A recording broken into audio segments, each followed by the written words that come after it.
We're learning about how God, the God of heaven and earth, relates to his people Israel, ethnic Israel, the promises that he has for them, the promises that God has for us through them. We're also learning about how God deals with nations. Now, this is really important. We understand that there are propositional truths. In other words, God makes truth statements. And God also gives us wisdom statements, principle statements. Now, this is really important because America has lost the ability to discern and to think in the area of wisdom. Just recently, I was at a meeting, and I was talking with my friends, and I kept putting conditions. I was like, well, this is the way it is, but I got to understand it's not 100% that way. And finally, my friend just interrupted me and said, stop saying that. I understand how wisdom works. How many of you know that wisdom are general statements, like the book of Proverbs? They're statements that are generally true, 90%, 95% accurate from a historical perspective. They're not guarantees, but they're principles of wisdom. So important. So we're learning principles of wisdom as well as these propositional truth statements. Now, what's a proposition? A propositional truth statement is something like this. 2 plus 2 is always 4. So if I give 5, then a true statement would be that's the wrong answer, right? You understand what I'm saying? Now, we live in a day and age that once we lost wisdom, we can't function in that realm. And now we've lost propositional truth. Like, there is a God in heaven. There is a God who speaks, i.e. through the Bible. Jesus is the Son of God. Jesus is the way, the truth, and the life. Those are all propositional statements, and the world says you can't say those. In fact, now when you use propositional truth, if you remember, and I've tried to illustrate over the last couple of years, people are telling us that's a racist sort of statement. Friends, truth is a reality whether we acknowledge it or not, and wisdom literature is absolutely necessary. And we're learning things about nations. Just look at these verses here. Blessed is the nation whose God is the Lord. One of the things you got to see all the way through the Old Testament, whether it's Israel or some other nation, if that nation will acknowledge the God of Abraham, Isaac, and Jacob and honor him and not follow after idols, they are a blessed group of people. It's consistent 100% of the time. The truth statement. Look at this proverb. Righteousness exalts a nation, but sin is a disgrace to what? Any people. Doesn't matter if it's ethnic Israel, America, anywhere else. How many of you know that right now we're watching lawlessness at an unprecedented state in our city?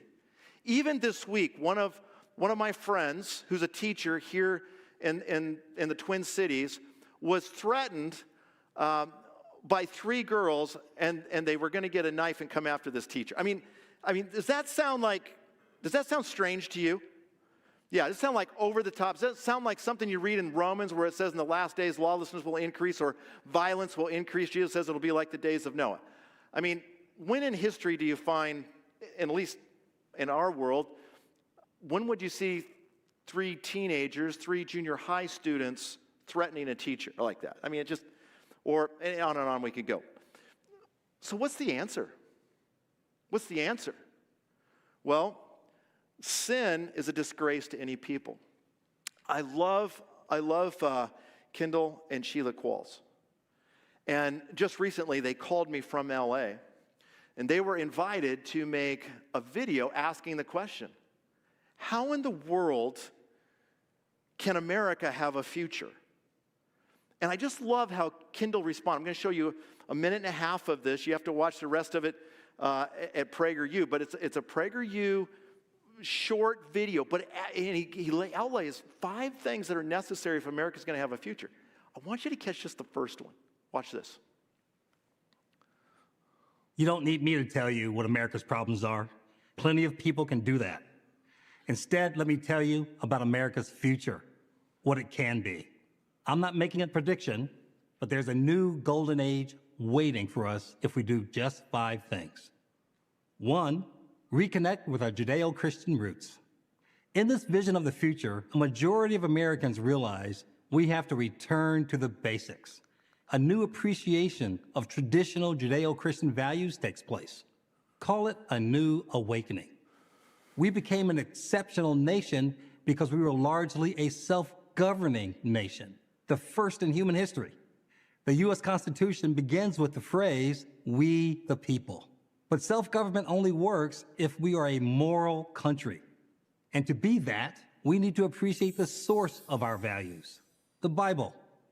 Our second president, John Adams, understood this right from the beginning. Our Constitution, he wrote, was made only for a moral and religious people. It is wholly inadequate to the government of any other. Of course, this doesn't mean that you have to follow a specific religion or any religion at all. That's your constitutional right. But it does mean that as a society, we recognize Judeo-Christian values as our moral compass. Pointed in the right direction, a new sense of civility returns.